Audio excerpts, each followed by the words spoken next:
Thank you for tuning in to the teaching ministry of Reverend Gillard S. Glover. Now stay tuned for a powerful message. Good morning, church. Turn, if you would, to Luke 19, beginning of the first chapter.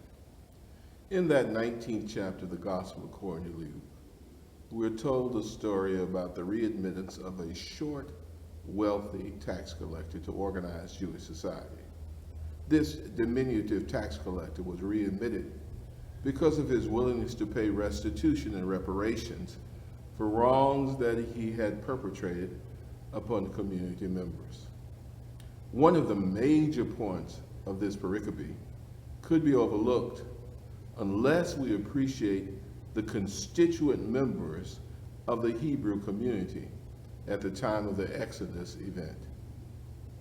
Many of us think that the Hebrews who left Israel were a monolithic ethnic group, but not so. Holy history teaches us that 400 years before the Exodus event, Jacob and 75 members of his family went down to Egypt to be protected by Joseph from the famine. Even within those 75 family members, there was great diversity because all of the members of Jacob's family were not direct descendants of Abraham. Among the persons who went down to Egypt were servants and slaves and concubines and offsprings of mixed ethnicities. By the time of the Exodus event, that 75 persons had grown to what Exodus 12:38 called a mixed multitude. That mixed multitude of approximately 3 million persons, the offsprings of the original 75 persons who went down to Egypt, persons of other ethnicities who had been defeated and enslaved by Egypt, persons of mixed blood born into slavery in Egypt, and Egyptians impressed by the power of the slave god Yahweh, who brought the mighty Pharaoh to his knees with 10 great plagues. This mixed multitude, led by the prophet Moses, traveled through the desert for 40 years until they reached the promised land. One challenge faced by those charged with organizing this mixed multitude was, how do you create a community out of ex-slaves who've been mistreated and maltreated for more than 400 years? The solution to the problem of unifying a most diverse people was to give them commandments that would ensure that they acted like a civilized and unified people among themselves. So they were taught, don't steal from each other, and don't lie on each other, and don't lust after each other's possessions. Don't bear false witness against each other. Things that civilized people knew, but uncivilized slaves who had never governed themselves do not know. Thus was created a new community bound together by the love of God and adherence to a code of conduct embodied in his written word. Specifically, they were taught, don't take from the poor and don't defraud one another. Now, this little short tax collector, Zacchaeus, violated both of these commandments. He stole from the poor and he defrauded his brothers and sisters. Zacchaeus was not just a tax collector. He owned an entire taxing district granted to him by Rome. And upon receiving his taxing district, Zacchaeus was given a quota, and anything beyond that quota became his to keep. So he became a very wealthy man by robbing, cheating, and stealing from his own people. This violated the compact that held together the community of Israel, and so Zacchaeus was ostracized by the people of Israel. Everybody hates the tax collector, but Zacchaeus was consorting with the oppressor of the people to extract money from his community to give to the oppressor. He was a most hated man. He was cut off from fellowship with the community. Few people spoke to him. No one socialized with him. Few people even wanted him in their midst because he had betrayed his community and violated the covenant that existed among the people. He was ostracized. His ostracism felt as though it was a permanent exclusion from interaction with the people of Israel. But then one day, he heard about a man who was restoring people back into the Jewish community. This man was giving sight to the blind. This man was giving hearing to the deaf. This man was putting mobility back into lame legs. Zacchaeus wanted to see this man in the hopes that he could restore him again to Jewish society. One day, he heard about Jesus' arrival in the town of Jericho.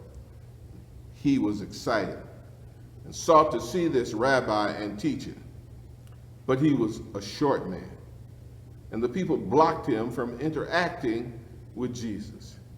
Yes, even seeing Jesus. Now, so extreme was his desire to see Jesus until he made an undignified climb up a sycamore tree to look at the man who was readmitting those who had been expelled from Jewish society. And miracle of miracles, Jesus saw him and he told Zacchaeus, "Come down, because today I must eat at your house." There was rumbling among the people. There was murmuring. There was much disapproval among the crowds that followed Jesus. But Jesus came to seek that which was lost, and Zacchaeus had lost his standing within the community of God. Zacchaeus rushed down the sycamore tree and welcomed Jesus to his home, and surprisingly stammered apologetically, "Master, I give away half my possessions to the poor, and to those I have defrauded, I will pay 4 times the amount." Jesus was very pleased with Zacchaeus and his declaration, and proclaimed, "Today salvation has come to this house, for this man too is a son of Abraham." In other words, Jesus readmitted him to the Jewish community. But at what price? The key is promised restitution. The key is promised reparation. Now, when is restitution necessary before one is readmitted to civil society? Are reparations necessary before one is remitted to civil society? For a few moments, I want to look at this text found in Luke 19, 1 through 10, and talk about reparations, the price for readmittance. Should people who have violated the moral code of a community, even society, be required to make restitution before they are readmitted to that community? Should people who have violated the moral code of a community be required to pay reparations before they are readmitted to that community? Are reparations the price of readmittance? Let's look at Luke 19 and see. First, what are the results of violating the code? The code of conduct implemented to unify the diverse persons constituting Israel was enforced by formal and informal sanctions. One such sanction was economic. The Jewish community established an elaborate system of economic support, participation in which was denied when you violated the terms of the code. But Zacchaeus derived his money from the enemies of the community by collecting unfair taxes from his own people. So how do you sanction him? For Zacchaeus' violation of the code, he was ostracized. He was not invited to Jewish fellowship events. He was not afforded the friendship of other Jews. He did not enjoy the hospitality of hometown folk because he violated the code. Notwithstanding all of his money, Zacchaeus missed the warmth of human fellowship. He wanted to be accepted by the people of his community. He wanted to be admired by the people of his community because of his diminutive stature. He wanted people in the community to look up to him. So when Jesus came to town, he hoped that he would get an opportunity to be reinstated again into the Old Testament community. Jesus had done it for the leper. Jesus had done it for the blind. Jesus had done it for the beggar. Surely he could do it for a small tax collector. So from the very top of the sycamore tree, Zacchaeus cried out, "Lord, I hear showers of blessings. Thou art scattering full and free. Showers the thirsty land refreshing. Let some drops now fall on me. Even me, Lord, even me. Let some drops now fall on me." He wanted to be reinstated and no longer feel the sting of ostracism. Now, to be reinstated to the community, Zacchaeus had to make amends for violating the code of conduct among persons within the community. This is a key Old Testament principle set forth in Leviticus 6, Numbers 5, and Exodus 24. The Old Testament recognized that persons in the community must not take from others within the community, and required that full restitution be made in the event property was stolen or improperly taken. Additionally, it provided for the payment of what constituted a fine of 1/5 of the value of that which was improperly taken. Zacchaeus makes a commitment far beyond the requirements of the law. He promises to give half of his wealth to the poor as a thank offering, and promises that if it can be established that he's cheated anyone, he will pay them 4 times the amount of the ill-gotten gain. But how do you compensate the people for stolen labor?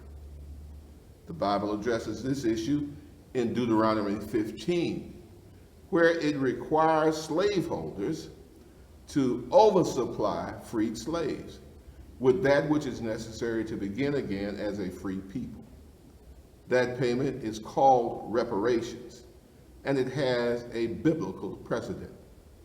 In the Exodus event, the Egyptian gave to those who were leaving as freed men and women, they gave them gold and silver and oil and jewelry as reparations for 400 years of free labor. To this day, Germany is still paying Israel reparations for the Holocaust. This is being done in recognition of a great wrong, and also as a price to be paid by Germany to be readmitted to civil society. In 2017, Georgetown University students voted to pay the descendants of 272 slaves that the Jesuits sold in 1858 to pay off the college's debt. Although America continues to quibble about paying African Americans for 400 years of slavery, the biblical principle is clear. Zacchaeus understood that principle and he complied with it. He did this as a precondition to readmittance to Jewish society. Once he paid the price of readmittance, he could shout, free at last, thank God Almighty, I am free at last. No longer will I be ostracized. No longer will I be precluded from fellowshipping. I'm free at last. Now, as a result of his compliance, Jesus announced his readmittance to the household of faith. He said, today, salvation has come to this house, for this little man is indeed a son of Abraham. By announcing Zacchaeus as the son of Abraham, he restored him to the fellowship of other Jews. Now he shouldn't be shunned because he's a son of Abraham. Now he should not be ostracized because he's a son of Abraham. Now he should be fully admitted to commerce within the people of Israel because he's a son of Abraham. Jesus knew how important it was for Zacchaeus to be included once again among the covenantal people, even though Zacchaeus had aided the enemy of the people. Jesus looked beyond his past conduct and readmitted him to the community of faith. So Zacchaeus could then sing, "Amazing grace shall always be my song of praise, for it was grace that bought my liberty. I do not know why he chose to love me so, but he looked beyond my faults and saw my need." Now, the turning point in this story is Zacchaeus' clear need to see Jesus. He was short. He was diminutive. He was blocked by the people from seeing the one who could restore him to full membership in the Jewish community. But he was determined to see Jesus, who'd enabled the blind, the deaf, and the lame to be returned to full participation in Jewish society. So determined was he that he climbed up a sycamore tree just to see Jesus, who saw him first and called him down from the tree. That was the beginning of his salvation. But that's not how the Lord saved you and me. One Friday, he didn't climb down from a tree, but he climbed up a tree to enable you to become readmitted to the family of God. But like Zacchaeus, he did not crawl down. They lied on him, but he did not come down. They laughed at him, but he did not come down. They nailed his hands, but he did not come down. They stapled his feet, but he did not come down. They pierced him in the side, but he did not come down. He didn't come down until he achieved readmittance to the family of God for you and for me. The song says he would not come down from the cross just to save himself. He decided to die just to save me. Amen.